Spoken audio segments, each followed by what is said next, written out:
Sa number 8, mga motorista nasampulan sa pagpatuman sa mas estrikto nga layi sa trapiko sa Bago City.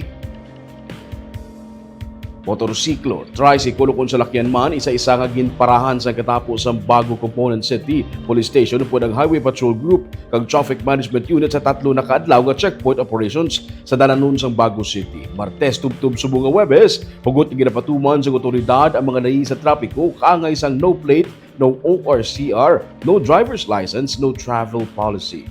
Gina-check sa kapulisan kag traffic personnel kung mayara sang dala nga official receipt o kung certificate of registration sang salakyan kag driver's license ang mga drivers. May pila naman ka mga gindakop mungod wala nagasuksok sang helmet. Suno sa Bago PNP, hindi rason nga lapit lang ang kadtuan sa hindi pagsuksok sang helmet sang driver kag backrider.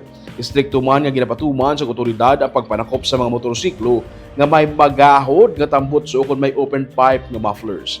Pila ka mga violators nga wala nagasunod sa traffic laws ang nasampulan kag ginkumpiskar ang ilang mga driver's licenses.